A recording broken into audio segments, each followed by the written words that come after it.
Hello, a very good morning to one and all. Welcome to a new class on a new topic. Today we are going to see a new chapter in the history of English drama. The chapter is titled University WITS. Now, coming to the term wit, what is the meaning of wit? It has got different meanings. One meaning is a clever joke, not the normal joke. Wit is not an ordinary joke, but it is a very clever joke. But here, the word wit is not used in that meaning. It means a clever, learned person. So that's the meaning of university wits. So it refers to a group of playwrights who went to the university. Actually, they were scholars. So that is actually the meaning of university wits. Now let us see in detail about this group. The university wits is a phrase used to name a group of late 16th century English playwrights and pamphleteers who were educated at the universities of Oxford or Cambridge and who became popular secular writers. So that is actually the definition of university wits. So they lived in the late 16th century. Definitely it was a time of Shakespeare and also Christopher Marlowe. So these are the pictures of this university wits, and the person who is in the center is Christopher Marlowe. Let's see other members of this group. They are John Lilly, George Peele, Robert Greene, and you have three Thomases. And the first one is Thomas Lodge, then you have Thomas Nash and Thomas Kidd, and of course our famous Christopher Marlowe. So these seven people are referred to as university wits. This diverse and talented loose association of London writers and dramatists set the stage for the theatrical renaissance of Elizabethan England. So actually they were an important part of theatre in England, and they are the ones who started the renaissance of Elizabethan England. They are identified as among the earliest professional writers in English. So they are actually the first professional writers in English. Others were actually amateurs, and prepared the way for the writings of William Shakespeare. So William Shakespeare was in a way greatly influenced by these university wits, and he was of course born just 2 months after Christopher Marlowe. They were actually contemporaries, born and they lived during the same period. The term university wits was not used in their lifetime, but was coined by George Saintsbury, a 19th century journalist and author. So interestingly, this name, this phrase university wits was not used during their lifetime or even after that. It was only after 3 centuries. That is in the 19th century only they were called as university wits by a scholar called George Saintsbury.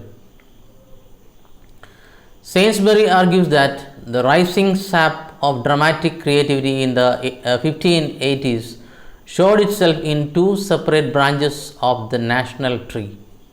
So according to him, there were 2 groups, 2 diverse groups during this time, and it was these 2 groups that mainly worked on the dramatic creativity or actually the movement of drama or English drama was actually controlled by these two groups. Now we will see which are these two groups.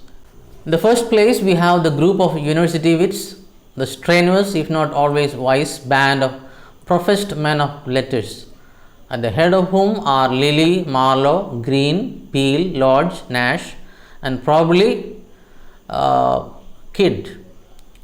That is, for his connection with the universities is not certainly known. So anyway, these are the people who are in the first group, the university wits. And of course, they were learned and they were scholars.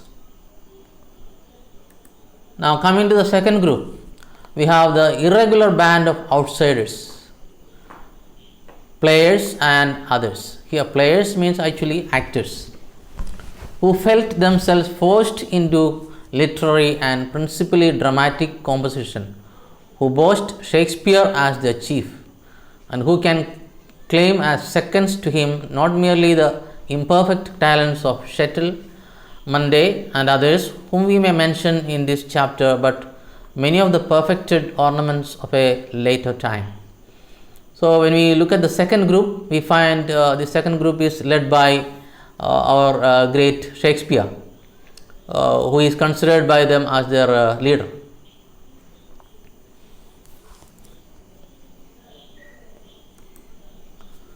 Saintsbury argues that the wits drew on the ploddingly academic verse drama of Thomas Sackville and the crude but lively popular entertainments of miscellaneous farce and interlude writers to create the first truly powerful dramas in English. Now, here we are seeing the influence of these great wits. They were influenced by some of the earlier writers. First among them is, of course, Thomas Sackville.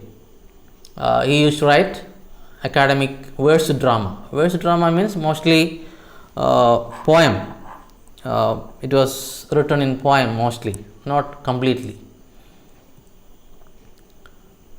And of course, there was a crude but lively popular entertainments of that time, like miscellaneous farce. Miscellaneous means different types of farce. Farce is actually slapstick comedy, like Charlie Chaplin, and interlude writers. Interlude means actually a short simple play. So these are some of the influence of these university wits, and of course they were able to create very powerful dramas in English.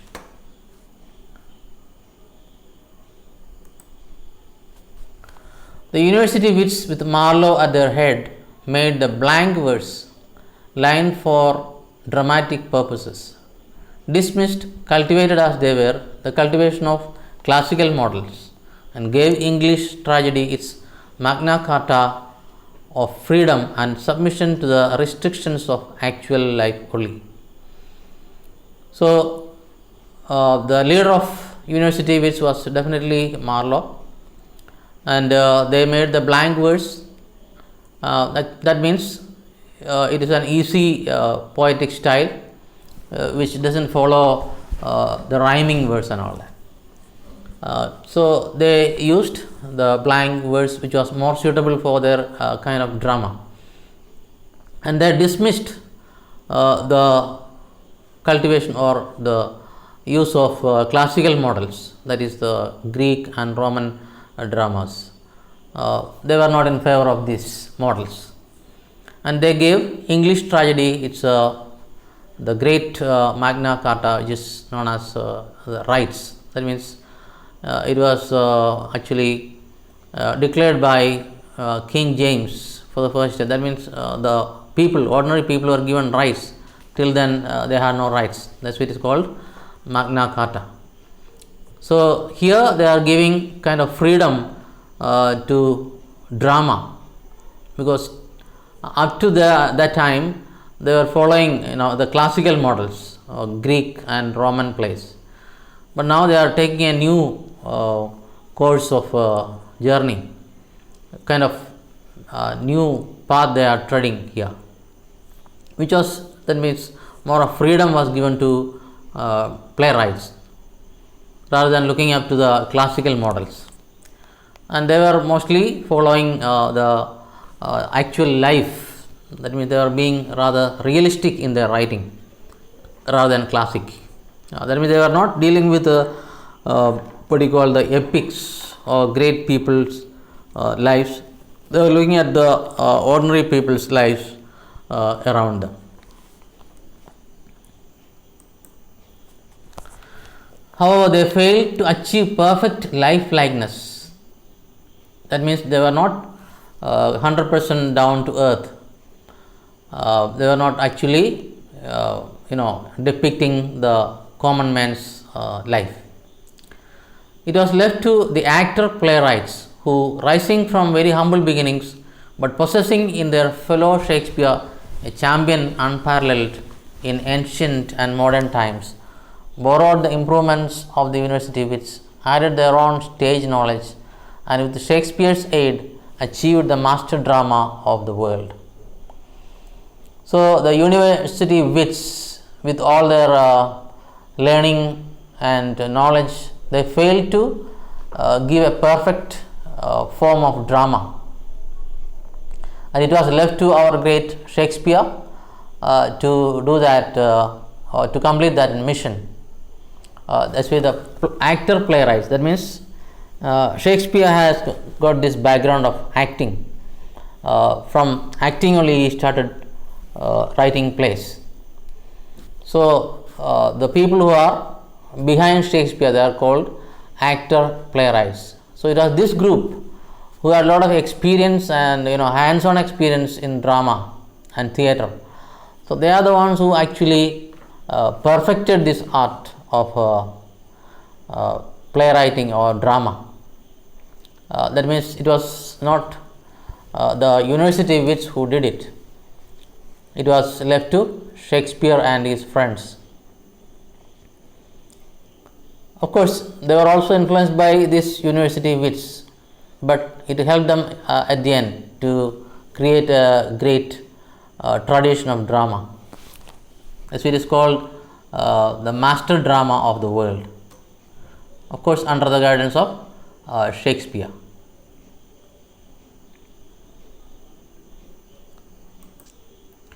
The term university, which was taken up by many writers in the 20th century to refer to the group of authors listed by Saintsbury, often using his basic model of dramatic development.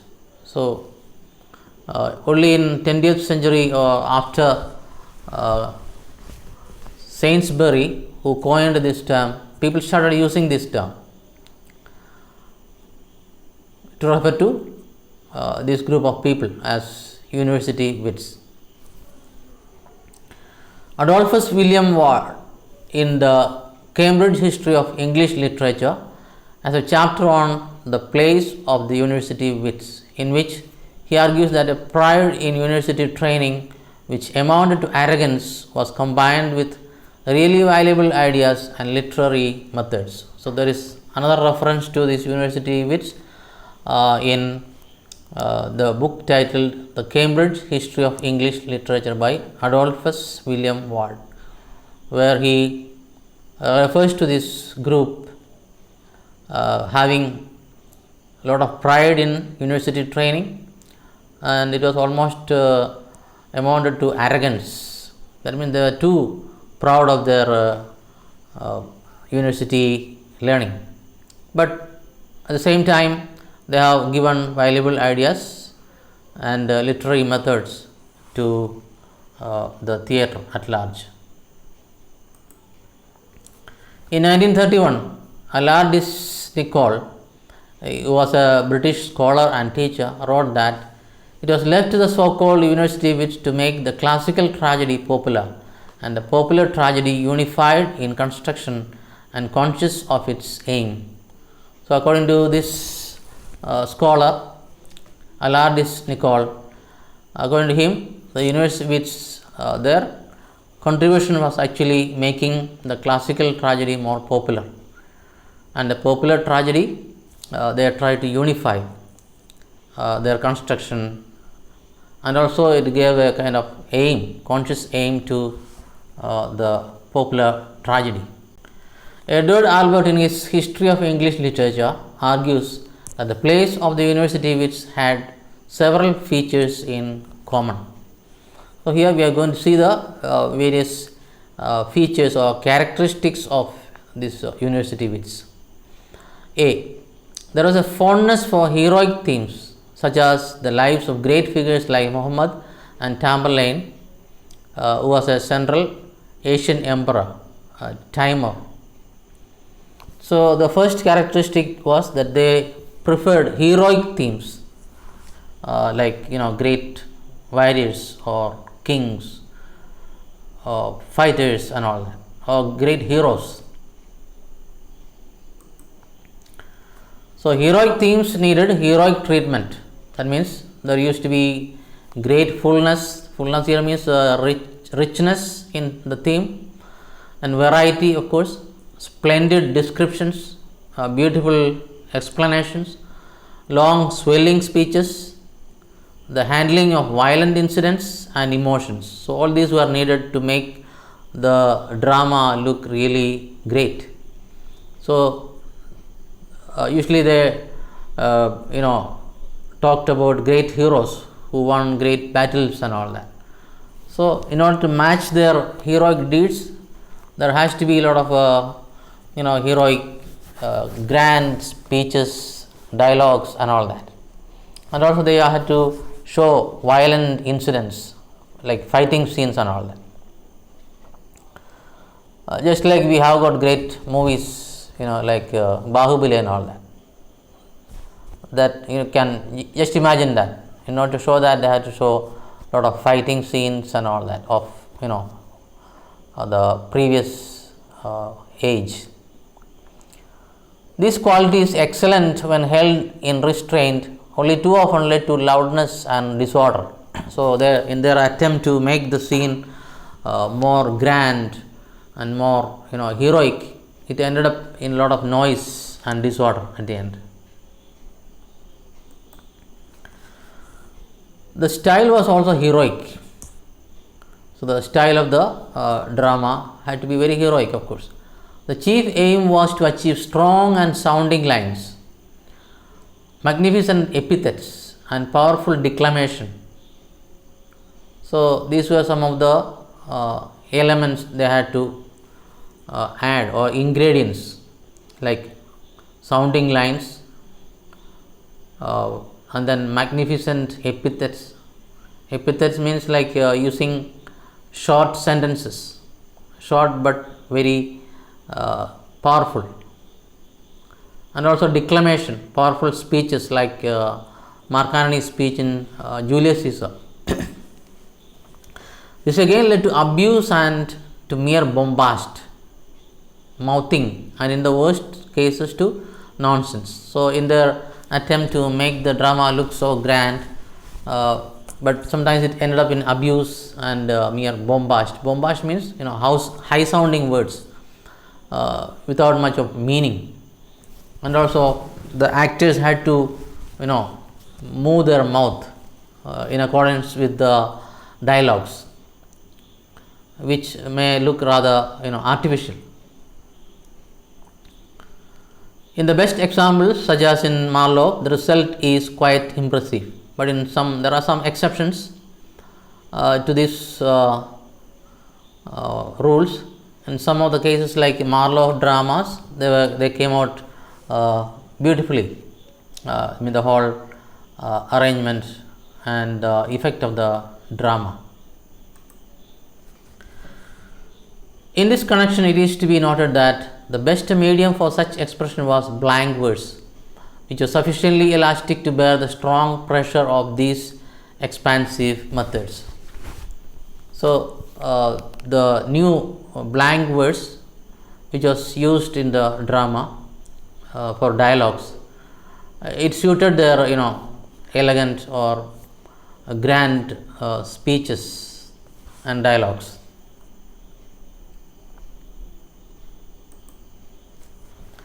The themes were usually tragic in nature, for the dramatists were, as a rule, too much in earnest to give heed to what was considered to be the lower species of comedy. That means mostly the themes were very tragic in nature, and they are more giving more attention to what you call the low class comedy or even vulgar jokes, not standard jokes. The general lack of real humor in the early drama is one of its most prominent features. So, in some of the dramas, earlier dramas, actually, it is lacking in real humor. Humor, when it is brought in at all, is coarse and immature. So, the humor or joke they cracked was kind of low, not refined. Crude means not refined, kind of low standard. Almost the only representative of the writers of real comedies is John Lilly. So he was the only one who succeeded in writing kind of standard comedies. While Marlowe is the most famous dramatist among them, Greene and Robert Nash Thomas were better known for their controversial, risque and argumentative pamphlets, creating an early form of journalism. Greene has been called the first notorious professional writer. So, among the university wits, the most famous one is, of course, Christopher Marlowe, and there are also others like Greene and Robert Nash. They were known mostly for their controversial risque. Risque means actually indecent, kind of almost vulgar. And argumentative pamphlets. Pamphlets are actually a small booklet on a particular subject, creating an early form of journalism. So it was the first form of journalism, that is bringing out pamphlets. And Greene has been called the first notorious professional writer. Notorious means the opposite of famous. Maybe his themes were not very suitable for the public of that time.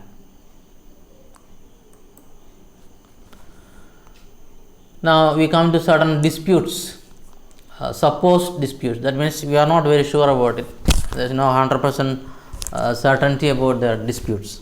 But at least there are some other authors or writers who think that there are some kind of conflict between these two groups. An apparent attack on Shakespeare as an upstart crow in the pamphlet Greene's Groats Worth of Wit, published as the work of the recently deceased Robert Greene, has led to the view that the two branches Saintsbury describes were in conflict, and that the university which resented the rise of the actor playwrights, as Shakespeare did not have the elite education the wits did. So at least in one of the published work of Robert Greene, it is alleged that even there is no certainty that it was written by Robert Greene, that he is trying to allege that there was a kind of conflict between these two groups. That is between a group led by Shakespeare and also the university wits. And the university wits are actually kind of criticizing or mocking Shakespeare, calling him an upstart crow.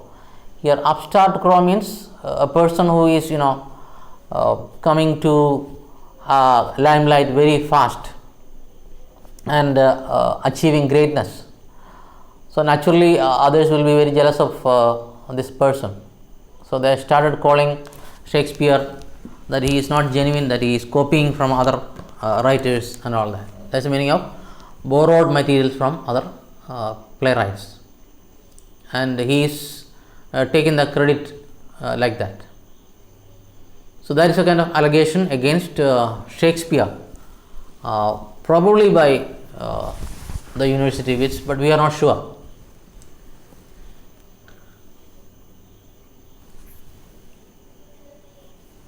So they allege that the two groups were in conflict because the university WITS resented means hated Shakespeare because he did not have the learning, he was not a scholar, but still he became very famous, very popular. So that's what they say. There is a conflict between these two groups. However, many scholars believe that the pamphlet was in fact written by Henry Shettle, a writer listed by Saintsbury as one of the irregular band of outsiders, supposedly resented by WITS. So there are different views about this criticism. Some say it is by one of the people in Shakespeare's group itself who wrote that. That's the meaning of irregular band of outsiders. And of course they hated the WITS, the university WITS. In the pamphlet, Green tells fellow writers, generally assumed to be Peel, Marlowe and Nash, to watch out for an upstart who is beautified with our feathers. So anyway, we don't know who is behind this pamphlet and who is actually this upstart crow. But some say it is Shakespeare and they were actually jealous of him, of his popularity. But there is no 100% certainty about that because their writing itself is like they don't directly tell that. It's a kind of satire. Satire means indirectly mocking people.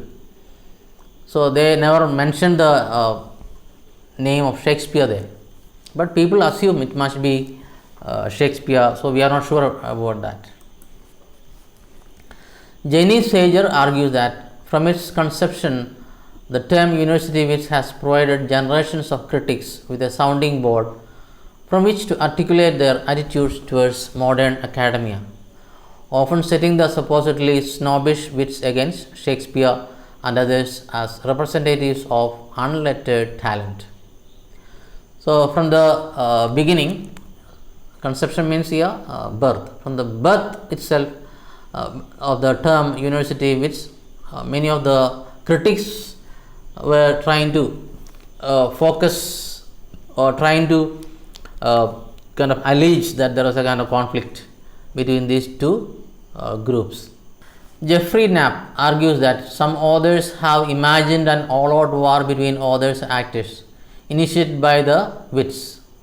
So another writer is telling that some authors have imagined, that means it is not real. It was only in their figment of imagination that there was a conflict between authors and writers. Here authors actually stands for university WITS and actors for Shakespeare and his gang.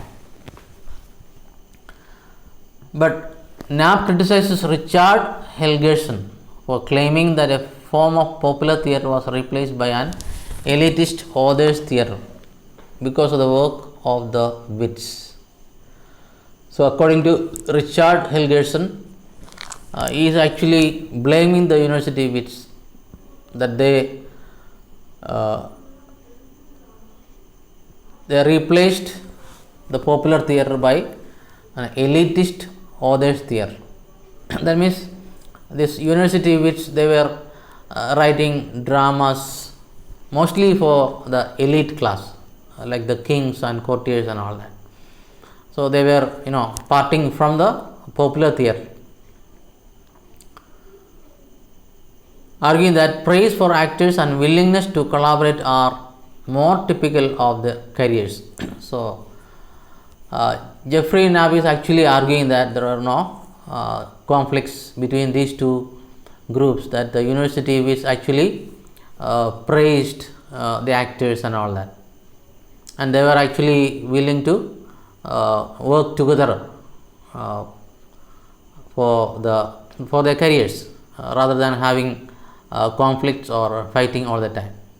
So there are two differing views regarding the conflict between the university WITS and also the group led by Shakespeare. Anyway, we are not sure about that. Was there any conflict at all? Anyway, the only thing that is sure is that they played a major role in shaping the Renaissance drama, and Shakespeare was definitely influenced by the university WITS. So with that, we come to the end of this topic, that is university WITS. So thank you and have a great day.